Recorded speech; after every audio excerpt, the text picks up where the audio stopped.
Olá, meu nome é Ana Carolina, sou coordenadora do Serviço de Controle de Infecção relacionada à Assistência à Saúde, do ECAD, e hoje vamos conversar sobre uso racional de antibióticos. Para a gente pensar em um uso consciente de antibióticos, a gente tem que fazer alguns questionamentos. O antibiótico é realmente necessário para aquele paciente? O espectro de ação é adequado para o sítio da infecção? O paciente pode ser exposto aos efeitos adversos deste antibiótico? Estamos utilizando na posologia efetiva e com a duração adequada do tratamento? Estamos seguindo o tratamento empírico previsto em nossa unidade? Solicitamos culturas para guiar o tratamento? Esse antibiótico oferece um custo mais alto, teria outro com um custo menor que ofereceria o mesmo desfecho clínico? Resistência antimicrobiana, se a gente está, conforme a nossa escolha, propiciando o desenvolvimento delas, ou estamos cobrindo para aqueles pacientes que têm critérios as resistências, o desfecho clínico do nosso paciente, que é o que a gente mais preocupa. Isso tudo que a gente está questionando vai influenciar diretamente no desfecho, que a gente espera que seja favorável. Em 1939 foi liberado o primeiro antibiótico para uso em humanos, que foi a penicilina, né? Esse senhor hoje, com 86 anos, ele olha o futuro catastrófico, né? Porque depois de 1960, muito poucos antibióticos foram desenvolvidos e cada vez menos. Por N motivos, hoje não se tem interesse no desenvolvimento de antibióticos. Já as bactérias, elas têm uma capacidade de desenvolver resistência muito grande.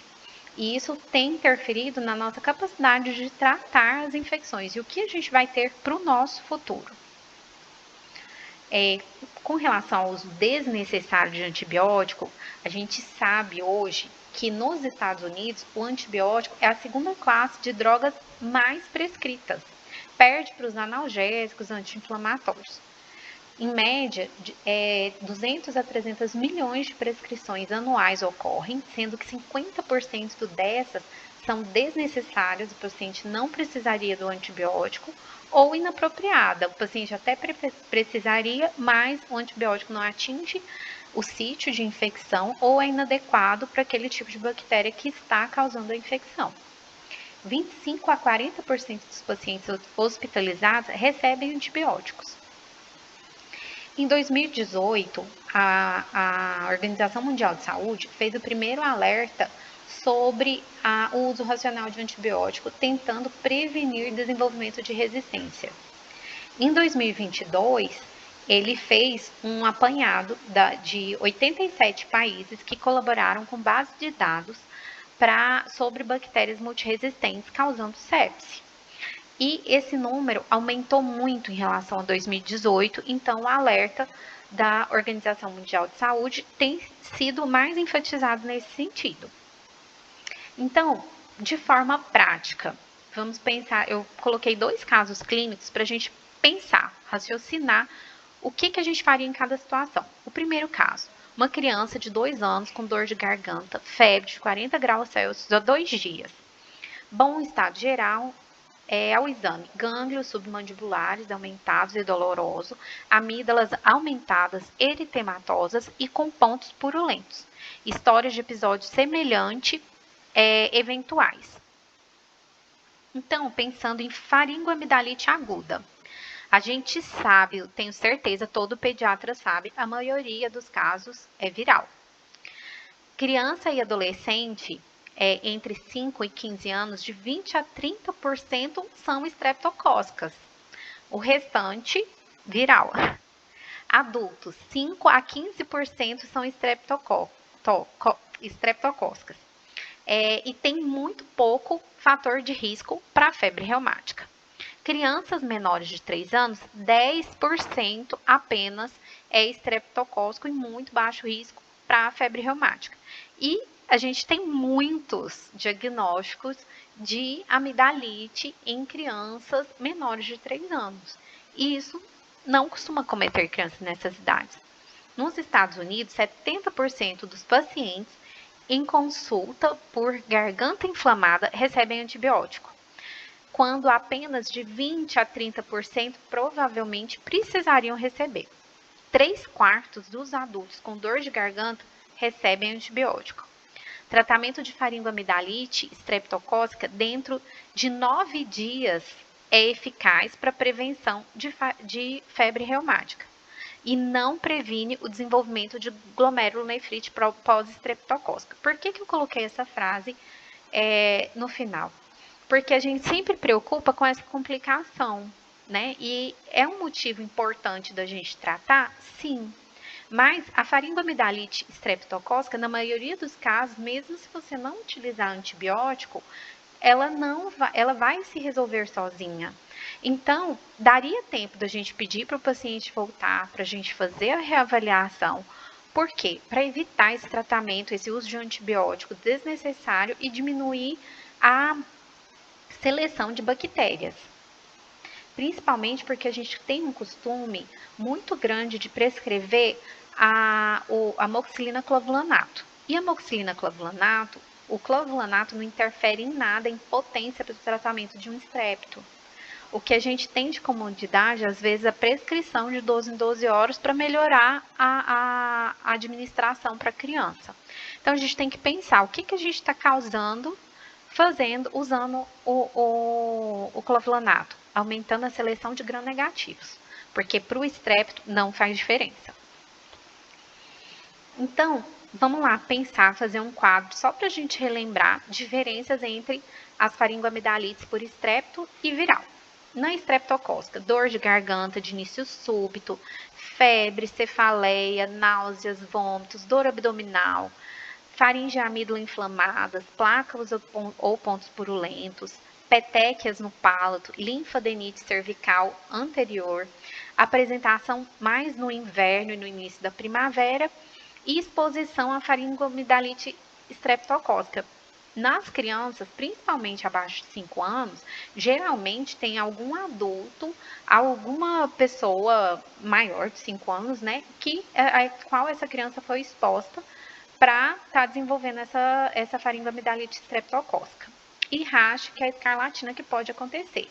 Geralmente, nas virais, eles vão ter um quadro viral, conjuntivite, coriza, tosse, rouquidão, estomatite ulcerativa, exantema viral, vão vir com outros comemorativos que facilitam a gente a fazer o diagnóstico de infecção viral. Então, qual que é o objetivo da gente tratar uma faringoamidalite estreptocócica? Erradicar a bactéria para diminuir a possibilidade de febre reumática e diminuir o tempo de sintoma, tá? Então, é a profilaxia primária contra a febre reumática. Então, ela se resolveria sozinha, se resolveria, tá? Então, a gente só diminui o tempo de sintoma e diminui o risco para a febre reumática. Lembrando que a gente tem que usar pelo menos 9 dias do tratamento para considerar erradicado e diminuir o risco de febre reumática.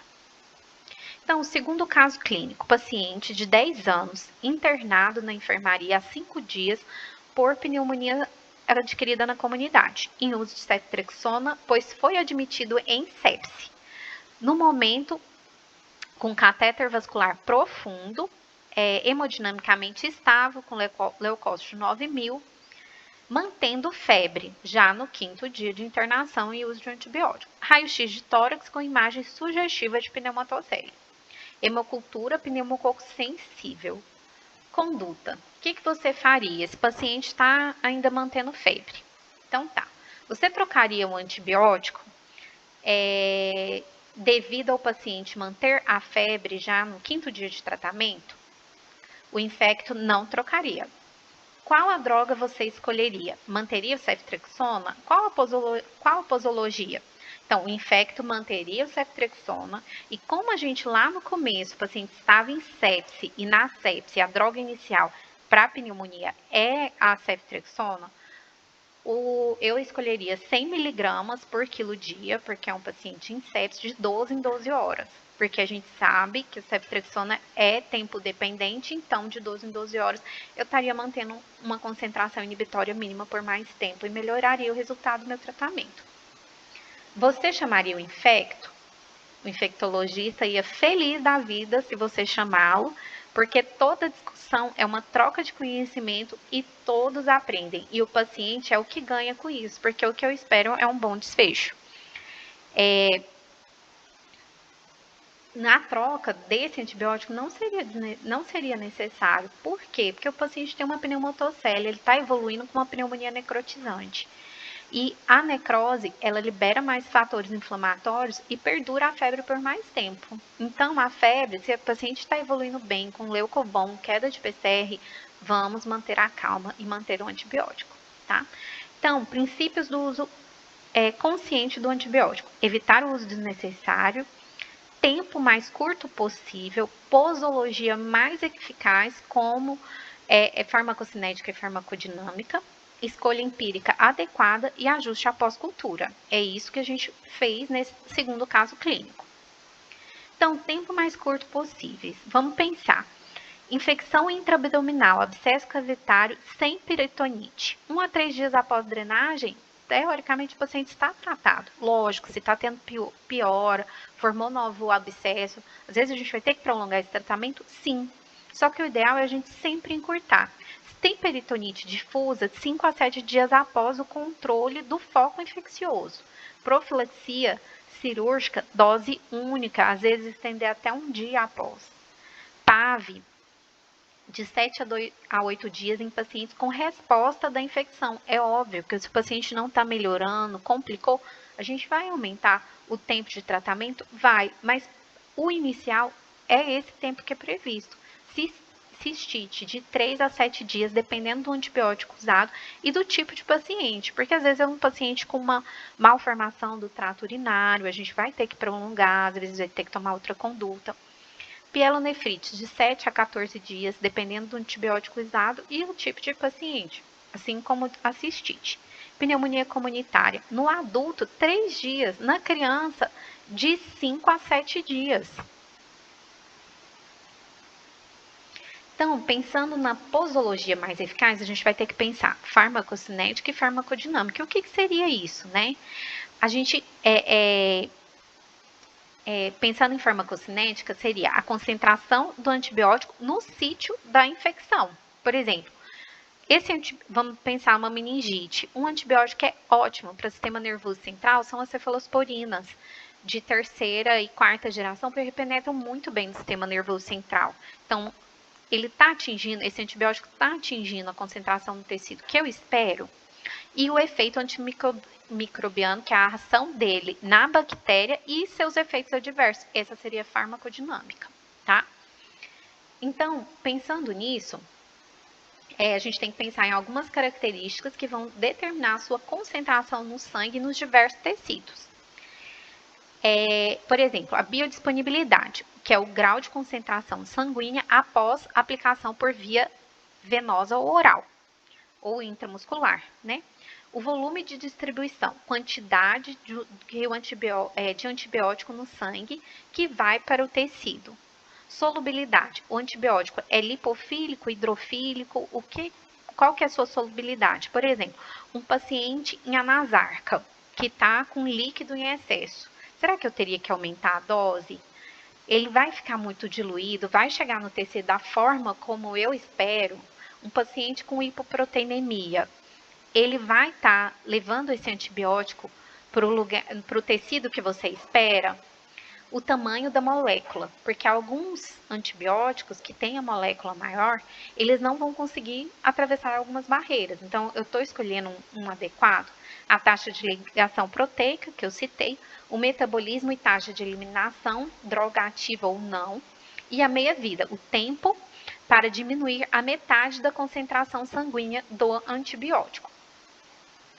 Com relação à farmacodinâmica, as características do fármaco que determinam seus efeitos antimicrobianos, eficácia e efeitos adversos relativa à concentração alcançada.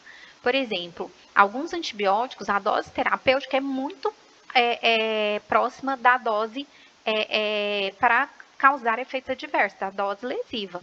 Então, eu tenho que saber, será que eu aumentar essa quantidade, eu vou estar tratando ou eu vou começar a fazer mal para o paciente? Então, Para a gente pensar na farmacocinética e na farmacodinâmica, a gente tem que pensar também nos antibióticos concentração dependente e tempo dependente. Quanto maior a concentração do antibiótico em relação à concentração inibitória mínima, maior é a sua eficácia bactericida. Parâmetros farmacodinâmicos de eficácia, né, que é a concentração máxima sobre o MIC e área sobre a curva sobre o MIC, e a posologia eficaz, dose elevada em bolos, com infusão de 30 minutos por dose. E o antibiótico tempo dependente seria aquele em que a eficácia do tratamento é prevista pelo valor do MIC, que é pela concentração inibitória mínima, com intervalos de aplicação mais curto ou infusão prolongada. Quais são esses antibióticos que são concentração dependente, que eu vou ter às vezes uma dose diária apenas, porque a ação dele está no pico da concentração, ou aqueles que são dose dependente? Pensando nisso, concentração dependente, aminoglicosídeos, quinolonas, daptomicinas, são antibióticos que eu não preciso fazer várias aplicações, porque a ação dele é do pico. Então, e quando você usa ele, às vezes, em uma posologia maior que uma vez ao dia, ele já se torna até lesivo, torna mais nefrotóxico, neurotóxico. Já o tempo dependente são beta-lactâmicos, claritromicina, eritromicina, vanco, teico, clinda. Eles dependem, às vezes, de você fazer várias aplicações ao dia. Ou então infusão contínua. Por exemplo, pacientes críticos, às vezes se beneficiam se você faz a dose de ataque e depois começa com a dose de infusão contínua, para você manter um MIC estável mais tempo e conseguir oferecer para aquele paciente um tratamento mais eficaz. Só exemplificando, eu coloquei aqui o meropenem, que é uma droga tempo dependente, que é estável em infusão até em 3 horas, e a gente vê essa curva com as bolinhas, que quando você faz a infusão contínua, você consegue manter essa área sobre a curva, que é a concentração inibitória mínima, por um tempo mais prolongado, mais estável, que é ali que, como ela é tempo dependente, você vai conseguir uma eficácia melhor dessa terapêutica nos pacientes críticos. Então, falando um pouquinho de sepse também, com relação ao uso empírico, a gente tem um manual no nosso serviço, que é o Manual de Antibiótico Profilaxia e Terapêutica, que ele fala, conforme a infecção, a escolha do antibiótico, alternativas, doses, diluição. Então, falando em sepse, né, a gente tem que iniciar o antibiótico logo após a coleta das culturas. E o ideal é em até 1 hora da identificação. Por quê? Porque o uso do antibiótico, ele é o único fator que mudou o prognóstico, o desfecho daquele paciente. Então, a gente tem que iniciar o mais precoce possível, escolher um antibiótico apropriado para o caso em questão. Inclusive, no nosso manual, a gente coloca na sepse, conforme o foco, qual é a escolha terapêutica. Algumas infecções da comunidade não necessitam de estudo microbiológico em regra. Por exemplo, uma infecção de pele localizada, o paciente, às vezes, mesmo em sepse, ou não está, porque em sepse a gente sempre vai colher hemocultura, mas ele não está em sepse, às vezes ele vai vir com hemocultura negativa. E a gente sabe que o mais provável ali é um estrep, um estáfilo, e dá para a gente guiar a terapêutica pelo nosso conhecimento epidemiológico. Falando com relação aos erros mais comuns no tratamento da sepse, a escolha errada do antibiótico é o primeiro erro mais comum. O atraso no diagnóstico, segundo, a demora para iniciar o antibiótico em terceiro, e a demora para controlar a fonte da infecção. Esses são os erros mais comuns. E a grande maioria dos casos de sepse poderiam ser evitados caso esses erros não fossem cometidos. Fatores que determinam na escolha apropriada. A gente tem que pensar no quê? No agente causador daquela infecção. O que é o mais incidente? Como é que a gente vai determinar isso? Localização, por exemplo, é uma pneumonia? O foco é abdominal, o foco é cutâneo, o foco é urinário. A gente sabe quem são os principais agentes em cada infecção dessa. Então, tem como a gente determinar o antibiótico pela localização, fonte e evolução clínica da infecção, a aquisição, se foi comunitária ou hospitalar, e os fatores epidemiológicos do paciente, que a gente sempre vai colher a história para nos guiar. A gente vai começar a fazer na unidade o que a gente chama de time out de antibiótico.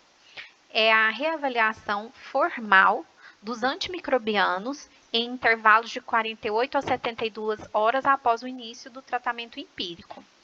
Deve ser avaliado via de aplicação, dose, descalonamento, a indicação e duração dos antimicrobianos. O grande desafio é que, uma vez indicado o antibiótico, é importante essa avaliação até para a gente ver, suspender o mais precoce possível, descartar uma infecção, ver se tem a possibilidade de fazer uma troca para oral e alta desse paciente, que a deshospitalização sempre é a melhor opção, caso o paciente tenha condições. Então, dentro desse time-out, é uma visita que estará presente o infecto, o enfermeiro, o microbiologista, se possível, o farmacêutico e o prescritor. Então, ela é bem direcionada. A gente vai questionar: o paciente tem uma infecção que está respondendo ao tratamento? Porque é realmente uma infecção? É bacteriana? É realmente necessário manter esse antibiótico? O antimicrobiano está com a indicação e dose correta? O antibiótico pode ser interrompido ou escalonado? O paciente tem critérios para fazer antibiótico terapia via oral? Qual será a duração desse tratamento? E isso a gente vai determinar e vai começar a gerenciar de forma a negar antibióticos quando extrapolar o que foi estipulado nessa visita. E caso necessite manter o tratamento, o médico precisará entrar em contato com a CCH para a gente dar continuidade. Então, os principais ganhos dessa rotina: desde uma mudança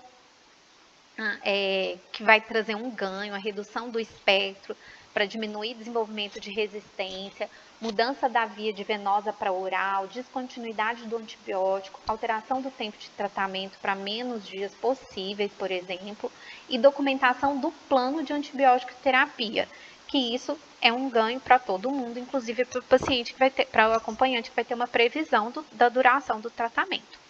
Então, de tudo isso que eu falei, uma coisa que eu não quero que vocês esqueçam, que é para memorizar, é a nossa DIS 299, que é o Manual de Antibiótico Profilaxia e Antibiótico Terapia do ECAD. Se você entrar na intranet, nos documentos, selecionar ECAD e digitar lá DIS 299, você vai ter acesso a esse manual.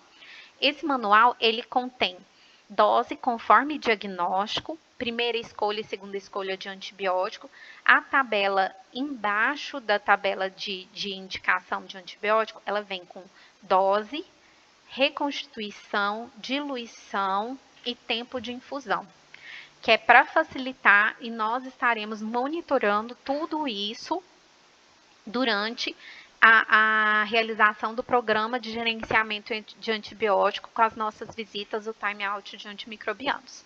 Muito obrigada e usem nosso manual, nossa diretriz, para a gente conseguir fazer um trabalho legal.